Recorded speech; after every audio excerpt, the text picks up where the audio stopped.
Yo vivo cerca, unos 25 kilómetros de Bruselas, podría decirle ciudad, pero en verdad es una pequeñita ciudad llamada Otigny. 26 años hemos vivido en Ecuador, mi esposa es belga, mis hijas están estudiando en Francia. Mi intención es volver, mi intención es quedarme viviendo acá un buen tiempo. Y desde que este señor nos traicionó, anunció en octubre que quería ver a un expresidente preso, lo dijo en Perú. Entonces, ¿qué yo tengo que hacer? Interrumpir mi vida aquí, dejar a mi familia y regresar para que me metan preso y demostrar que soy inocente. Le dicen, usted no está dando la cara. Sí, le estamos dando la cara. Y le estamos ganando todo, pero a nivel internacional, pues. Porque en Ecuador no hay justicia. Si alguien tiene conciencia de clase en América Latina, esa es la oligarquía. Van a tener sus contradicciones internas, pero van a ser más unidos que un puño contra un gobierno que intente cambiar las cosas y te tratarán de desgastar, desestabilizar, destruir. Y esto va a cambiar cuando los derrotemos en las elecciones. Y como saben que lo vamos a derrotar, van a aumentar, a incrementar la persecución, porque su objetivo es no permitirme regresar al país y que participe en la elección. Y mi intención era retirarme de la política, intención sincera. O sea, ¿por qué iba? ¿Qué ganaba yo haciendo todo lo que hice? O sea, si hubiera querido continuar en la política, me lanzaba a la reelección y les ganaba. Quise retirarme de la política, devolverle la paz que 10 años le quité a mi familia, volver a la academia, que es lo que más me gusta. Pero la política no se retiró de mí. Empezaron a perseguirnos, a destruir la patria, y hemos tenido que decir presentes, y ahora si es necesario volver para ganar las elecciones, tendré que volver, a un gran costo personal y familiar.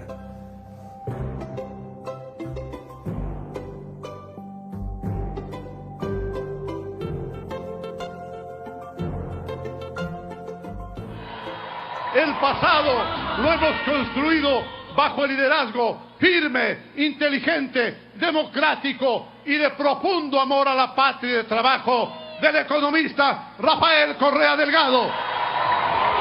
Gracias por ello. Gracias, Rafael, a la distancia. Gracias. Este pueblo te está muy agradecido y te va a extrañar con el alma. A ver, el lawfare es el término moderno de una lamentable tradición latinoamericana que tiene sus orígenes incluso en la colonia, que es la judicialización de la política.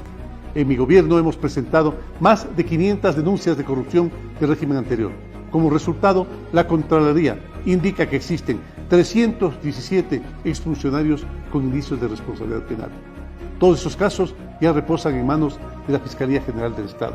Entonces, cuando usted traslada el enfrentamiento político al plano judicial, lo que busca es destrozar a su adversario, pero no en una lid electoral, sino a través de la anulación del adversario mediante su condena en un sistema judicial sin que necesariamente eso implique prueba. ¿Para qué? Para inhabilitarlo para futuras elecciones. Eso es, al final del día, el lawfare. No hay tal mesa servida. Esa es la pura y neta verdad. No hay tal mesa servida. Podríamos decir nosotros que es la intervención de la justicia o buscar que a través de mecanismos de la justicia se modifique el panorama político. Estoy decidido, claro que estoy decidido a cambiar el país, decidido a que se sancionen a los correístas que sacaron los dineros del pueblo. Estoy decidido a que se sancione a los que se robaron el dinero en obras que no sirven para nada. En lo de fondo que quieren posicionar es que los gobiernos de izquierda en América Latina son corruptos. Ese es el posicionamiento clave. Que el socialismo del siglo XXI, o los gobiernos progresistas, o como se les quiera llamar, hay una corrupción muy grande que por lo tanto deben ser descartados. Corrupción más ineficiencia. Bueno, obviamente lo que busca es eliminar al oponente político. Lo que no logran en las urnas quiere lograrlo a través de esta judicialización de la política, y actúa a través de dos ejes, el eje mediático y el eje judicial propiamente. En el eje mediático se toma un caso de corrupción real o inventado, se lo generaliza, se lo exagera para que la gente crea que todo ha sido corrupción y uno está condenado en los titulares. Y con el poder mediático más el poder político, en el caso ecuatoriano, donde nos traicionaron, son las dos patas del lawfare. La pata mediática, que logra un consenso, manipula la información y hace aplaudir las cosas más canallescas hasta la gente más noble, y la parte judicial, donde jueces atemorizados, bajo presión política, presión mediática, que solo copian los titulares de la prensa. me han retirado todos los encargos del presidente de la República, por opinar, por criticar, por denunciar, por decir la verdad, por pedidos de Abdalá Bucaram, por pedido de Guillermo Lasso, por pedido de los grandes empresarios, por pedido de los opositores, traicionando de esta manera la voluntad popular que dio el triunfo a un binomio, al binomio Lenín Moreno-Jorge Glass. Era una especie de trofeo que ese hambre atrasada que tenían las élites desplazadas del poder querían cobrarse lo antes posible. Le pregunto al pueblo ecuatoriano, ¿es adecentar la política entregar la Corporación Nacional de Electricidad a la familia Bucaram? ¿Es que acaso Abdalá Bucaram estuvo en la papeleta de Alianza País?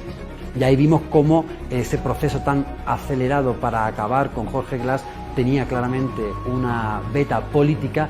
Sin duda, Jorge Glass era un trofeo que quisieron cobrar lo antes posible porque el haber estado desplazados del poder les dolía mucho. Yo no sé si sea culpable o no. Yo no lo tengo que determinar yo. Lo tienen que determinar ahora sí, de forma independiente, no como estaba ocurriendo antes. De forma independiente, las funciones que corresponden. Y lastimosamente, ingeniero Jorge Glass, lastimosamente el dedo apunta cada vez más hacia usted. Su persecución, más allá de cualquier otra cosa, cumplió un carácter simbólico. Era un desprendimiento simbólico de la matriz correísta del nuevo proceso, por así decirlo. El hombre fuerte del correísmo en el gobierno de Moreno era conducido a prisión. Eso es un mensaje sumamente poderoso de cuál es el nuevo rumbo. ¿Cómo se llama el caso de corrupción por el cual está condenado Jorge Glass? ¿Cómo se llama? Odebrecht, ¿verdad? ¿Por qué? Porque Odebrecht es la principal corrupta y corruptora. Odebrecht ni siquiera fue acusada. ¿Entienden lo que ha pasado? El gobierno pactó con Odebrecht para que sus funcionarios sin pruebas involucren a Jorge Glass, meterlo preso y robarle la vicepresidencia. No seamos ingenuos, ¿no? Ah, pero hubo un testimonio de un corrupto al cual le ofrece reducción de pena si involucra al otro. Eso no tiene ninguna validez. Así sea un testigo con credibilidad, el testimonio debe estar comprobado. Si no, cualquier falso testimonio te mete preso. Nada de eso hay en el caso de Jorge Glass.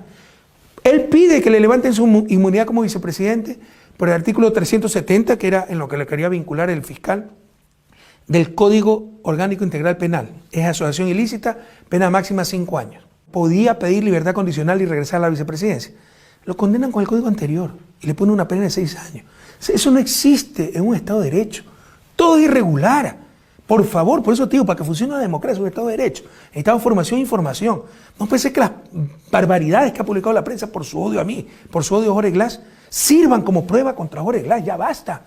¿Dónde está un centavo mal habido de Jorge Glass? Están sacrificando a un inocente por el odio, por la patológica sed de venganza que tienen contra Revolución Ciudadana. Porque además lo que busca el lawfare es destrozar todo lo que ese adversario representa. La cárcel en nuestras sociedades es la sepultura de la honra, la sepultura de la dignidad de una persona. Destruye tu familia y lo que más destruye, porque la persecución ataca a tu gestión, es tu legado. Jorge no solamente está preso, está incomunicado, está aislado, está en un cuarto solo, no le hablan los policías, no le hablan los guías penitenciarios, y en estos tiempos de pandemia, sin visitas, me pregunto cómo estará. Es uno de los dolores que llevo en el alma. Mire usted, aquí en nuestro país existen perseguidos políticos. Su crimen es el viejo crimen con el que siempre se ha acusado a los sectores de la izquierda, la subversión. Sabemos lo que significa la marginación, que a una persona le digan, no, este es un subversivo, este no puede estar aquí. Su lugar es de cuidado. Si no está en la cárcel, por lo menos está bajo vigilia. Debe estar bajo vigilancia. Bueno, en el Ecuador no tenemos presidentes presos, pero no hemos perdido la esperanza. Yo creo que Moreno lo que hace sencillamente es volverse un instrumento de quien realmente gobierna la nación, que son los poderes de los banqueros que se han enriquecido estos años, de los sectores empresariales depredadores del país, que le cooptaron a Moreno cuando ganó la presidencia, e incluso antes, y que después simplemente le han inyectado la consigna de que tiene que desaparecer al correísmo como fenómeno político. En ese escenario, que esté Pavón, que esté Hernández, que esté cualquiera, a Moreno no le importa. Es decir, él prescinde de cualquier tipo de consideración porque esa es su personalidad. Los consejeros presidenciales ecuatorianos Ricardo Patiño y Virgilio Hernández, junto a la secretaria de la Gestión Política, Paula Pavón, presentaron la renuncia a sus cargos dentro del gobierno. Cuando tomé la decisión de renunciar al gobierno de Lenín Moreno, yo sabía que esa decisión que fue tomada como una afrenta iba a tener consecuencias, pero jamás me imaginé que la consecuencia iba a ser la cárcel.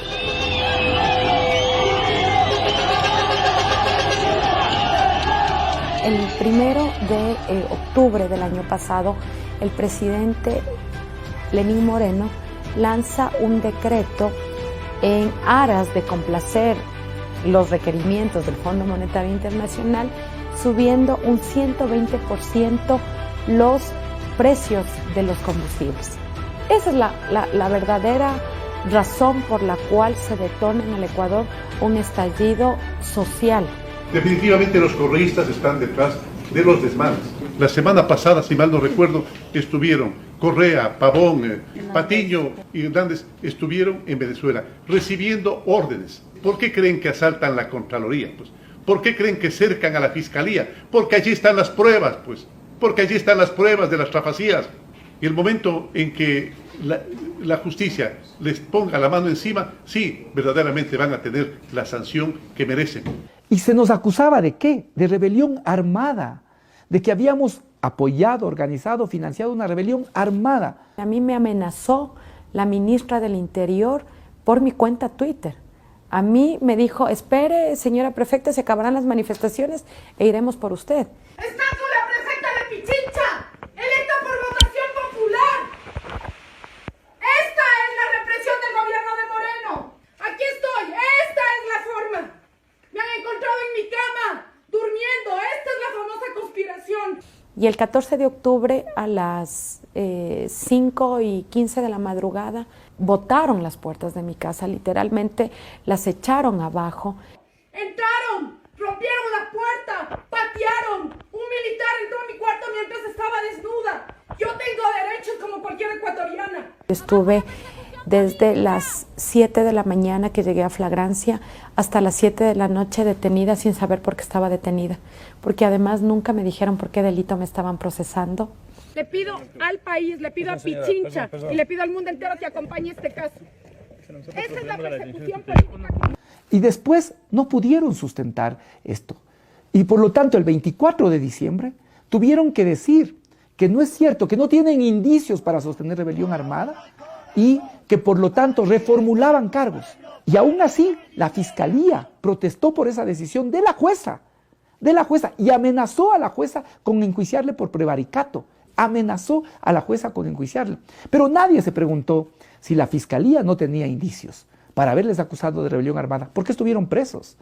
¿Por qué estuvieron presos? ¿Por qué Paola Pavón y Cristian tuvieron 72 días y en mi caso 52? ¿Por qué estuvimos presos? Hay límites muy claros que no se pueden pasar si es que tu actitud es sincera de servicio a los demás. Por ejemplo, utilizar el odio como instrumento político es gravísimo.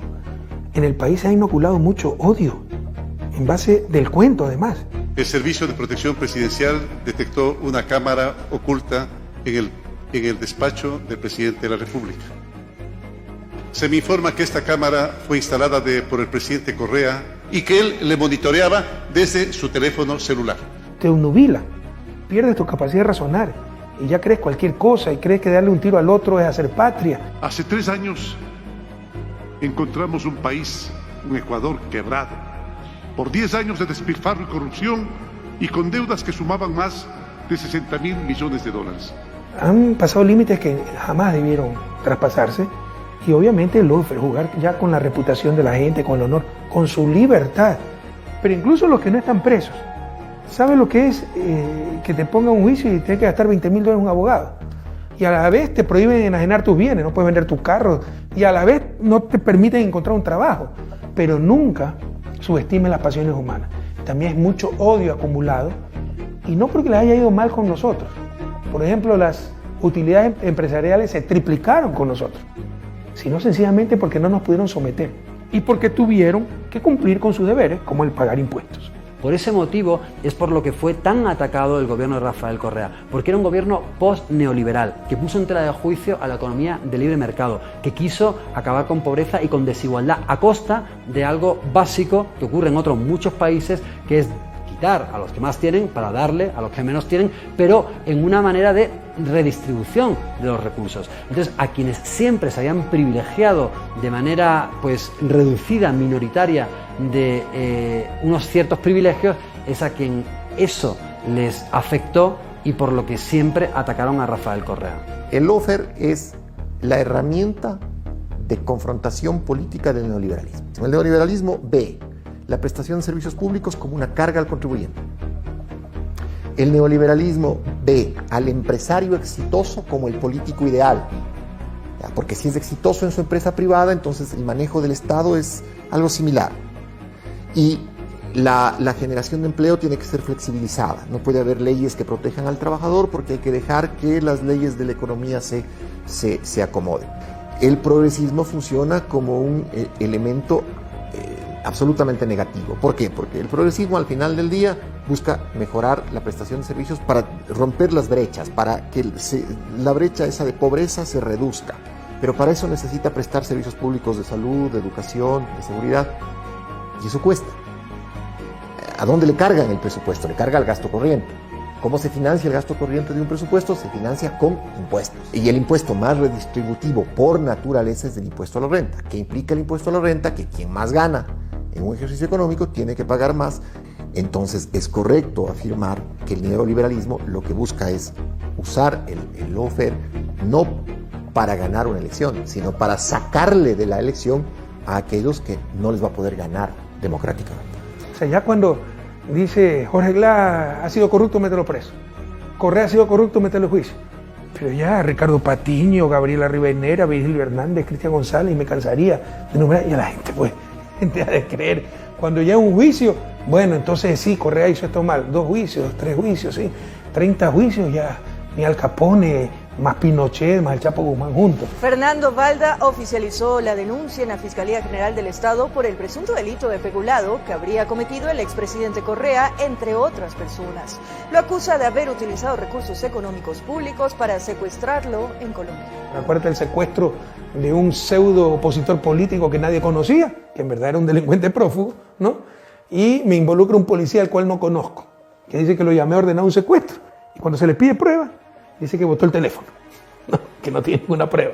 Pero en todo caso, la cooperación eficaz, para que sea eficaz, debe poder ser probada, sin pruebas, solo con el testimonio de un tipo que no conozco. A un expresidente de la República lo vinculan, le inician un juicio por secuestro y con prisión preventiva. ¿Te imaginas el horror que significa eso?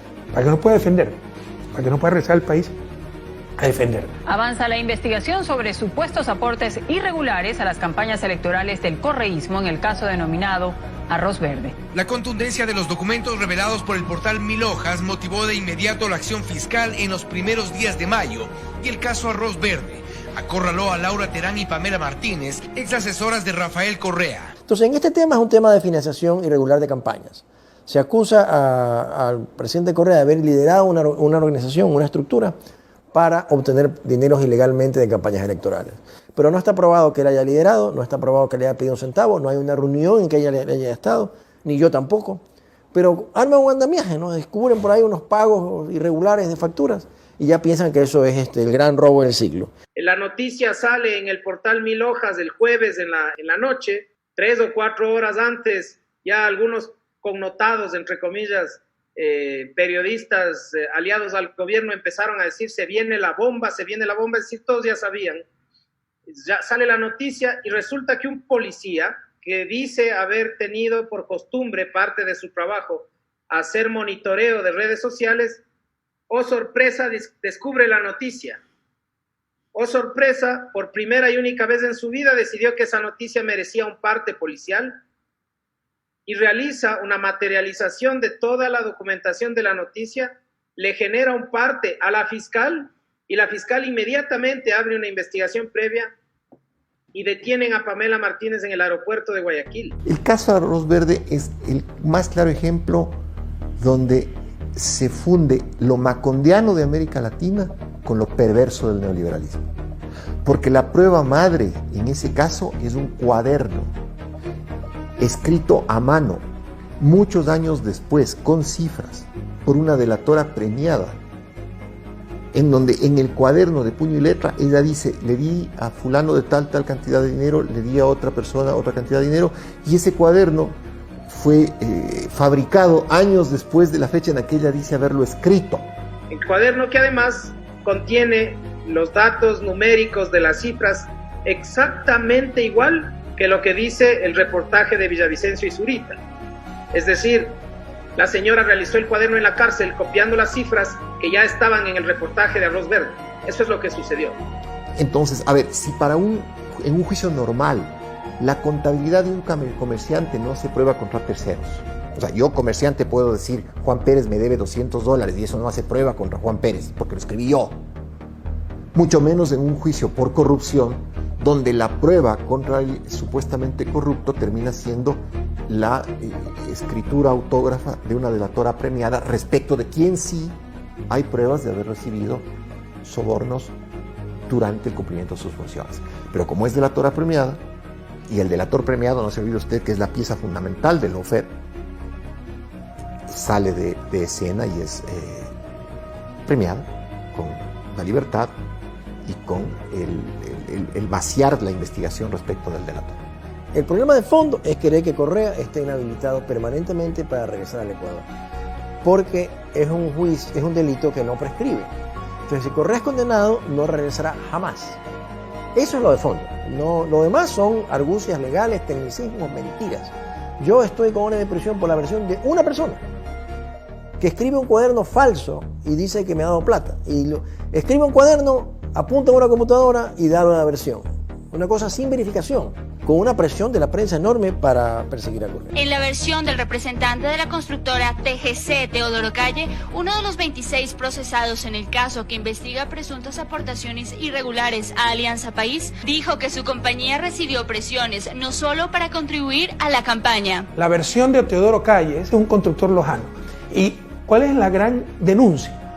Que lo presionaban para que pagara, pero no una campaña, para que pagara la inauguración de las obras. Pues eso es lo más natural del mundo. Es elemental cortesía. Eso lo hacen todos los constructores en Ecuador, en Bélgica, en todos lados. Pregunta. Cuando va el ministro, el presidente, el gobernador a inaugurar la obra, es el que hizo la obra, el que organiza recepción. Pero algo sistemático jamás, y como tampoco jamás soborno. Es decir, dame esta plata y te doy este contrato. Eso no lo ha probado. La Fiscalía no lo probará nunca. Ningún empresario lo ha dicho, porque no es verdad. Todo un invento para tener de qué acusarlo. Creo que el caso Arroz Verde, ahora sobornos 2012-2016, demuestra, incluso hasta en su caracterización, primero tiene un nombre, luego tiene otro, en el tiempo. Nos interesan las elecciones, pero no la de Moreno, o sea, lo cortan aquí para que se investigue solo este periodo. Está muy dibujado, todo para perseguir a ciertas autoridades y ponerlas en la picota. Para mí no hay una prueba fehaciente que él es responsable de. Creo que lo máximo que le han dicho, creo que es $6.000 que recibió de ese fondo de sobornos, le llaman, antes llamaban Arroz Verde, ¿no? Que le dieron $6.000. ¿No? Bueno, pues eso es absurdo, ¿no? Decir que un presidente recibió $6.000 y que por eso él tiene una responsabilidad penal. Claro, la intención de eso es decir, es que él armó todo ese aparato. ¿Pero dónde están las pruebas de que él se benefició de eso? Cohecho, el delito por el que serían llamados a juicio los procesados en el caso Sobornos podría terminar con el futuro político de los exfuncionarios y funcionarios juzgados. Además, es un delito que puede ser juzgado en ausencia e impedir el retorno de los prófugos a Ecuador por siempre. El cohecho es lo único que les quedaba a ellos, no es lo que la gente hizo, y algunos no hicieron realmente nada. Pamela, Odebrecht, quizá el señor Verduga, que reconoció haberle entregado dinero directamente a Pamela, Laura Terán, quizá un esquema de complicidad con lo que hizo Pamela Martínez, y uno que otro más de pronto, pero el resto de personas están injustamente procesadas y sentenciadas en este caso. Si había una organización criminal dedicada a los sobornos, cuya cabeza era el presidente de la República, el vicepresidente no se iba a dar cuenta. Y el vicepresidente, hasta el 2013, fue Lenín Moreno Garcés. Esto es una gran farsa. En principio, la Interpol, que es un organismo internacional que busca llevar a cabo la detención de criminales más allá de las fronteras de los países, en el caso concreto del Ecuador ya lleva 4 alarmas rojas o notificaciones rojas que ha desacreditado y que ha rechazado. Lo que le está diciendo al Ecuador es, oye, están ustedes violando los tratados y los convenios de derechos humanos más importantes y al mismo tiempo están incurriendo en persecución política. El coronavirus ya hace presencia en 3 países latinoamericanos. Hace pocos minutos el gobierno ecuatoriano confirmó el virus en su territorio. Así se preparan para enterrar a los muertos en Guayas, la provincia más afectada por el coronavirus del Ecuador y de toda América Latina. El impacto del COVID-19 en Ecuador es de tal magnitud que ni siquiera el gobierno sabe con certeza cuántos muertos deja. Y la ciudad de Guayaquil, en Ecuador, se ha convertido en el epicentro de la pandemia en América Latina. Allí los hospitales están completamente colapsados y la ciudad vive una verdadera emergencia. Los cuerpos sin vida yacen en las calles porque los servicios de socorro no dan abasto para llevárselos a las morgues. Qué duros momentos que vive la patria. Somos el país del mundo que peor ha manejado la pandemia. El virus no lo creó el gobierno, la catástrofe sí, y ahí ha habido negligencia criminal. Ecuador va a decrecer más de 10% este año, el doble de lo que crecimos en 1999. Y el gobierno, por el contrario, profundiza la crisis imponiéndonos las recetas del Fondo Monetario que se resumen en destruir lo público para beneficiar lo privado. Lo han hecho con educación, con salud, con universidades, ahora también con los medios públicos para beneficiar a los medios privados. Pero también destrozaron la moral pública con una corrupción sin precedentes, hasta en los carnets de discapacitados, y destrozaron la democracia, la institucionalidad. 4º vicepresidente en 3 años de gobierno. Ahí están las consecuencias de la trampa, de jugar con lo más sagrado, los principios democráticos, la reputación de las personas, jugar con la vicepresidencia de la República. Imagínense lo diferente que sería la situación si hubiéramos tenido un vicepresidente con experiencia, liderazgo, honestidad, como Jorge Glass, que lideró también la crisis del terremoto del 2016. Entonces, este juego de la corrupción puede ser un juego perverso. Yo me arrepentiré de lo de Moreno, me arrepentiré y tengo que decirlo. Creo que ahí nosotros como proyecto político no tuvimos la posibilidad de hacer un proceso de escogitamiento, no solamente de Moreno, sino de un sinnúmero de cuadros. ¿Cómo no pudimos dimensionar que lo que estaba pasando en Brasil iba a pasar a Argentina y que de Argentina iba a pasar a Ecuador y que ahora está en Bolivia? Entonces creo que ahí nosotros pecamos de ingenuidad. Mi error sí fue, si quieres, y primera vez que lo digo en cámara, fue haberle dado también a Alianza País, en nombre de la gobernabilidad. Como uno es sano, actúa de buena fe, para que tenga gobernabilidad, entonces presidente también de Alianza País.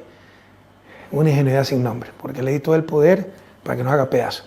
Que si hubiéramos mantenido Alianza País, por ejemplo, en manos de Ricardo Patiño, Gabriela Rivadeneira, otro fuera el cantar.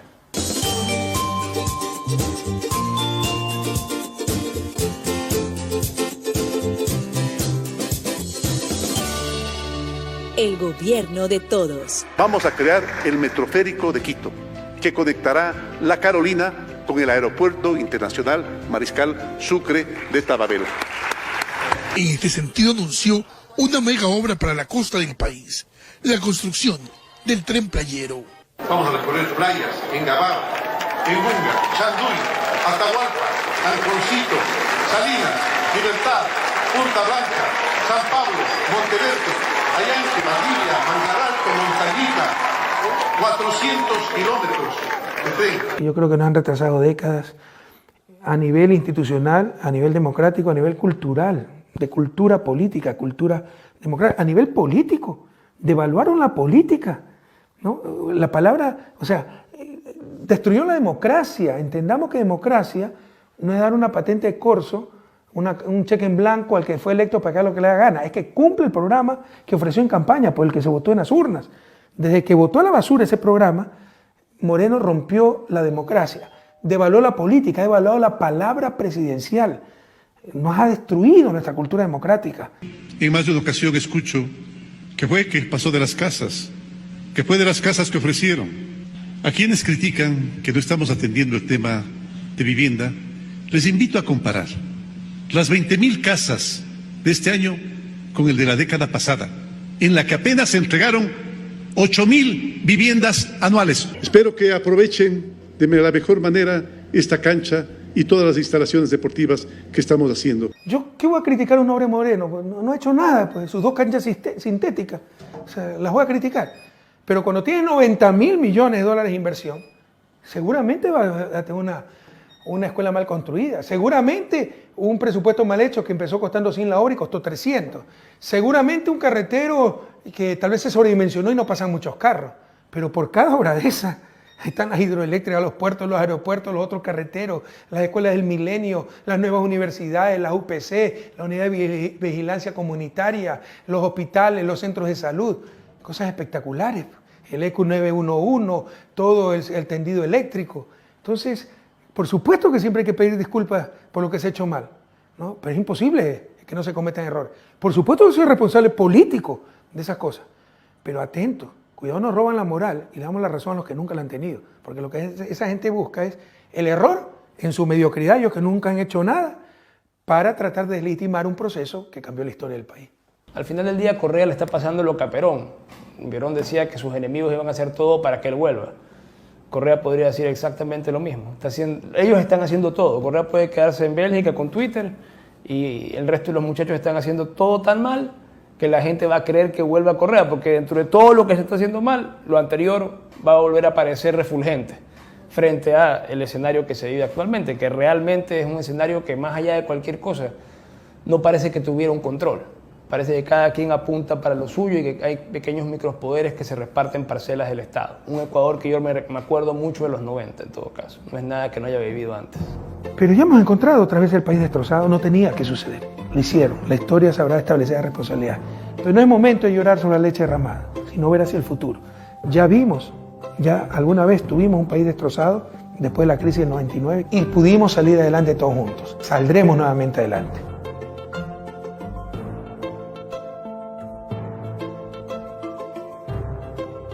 Pudimos cometer cualquier error, salvo uno. Jamás nos equivocamos de lado. Siempre estuvimos con la patria, siempre estuvimos con la gran mayoría, siempre estuvimos con la verdad, siempre con la justicia.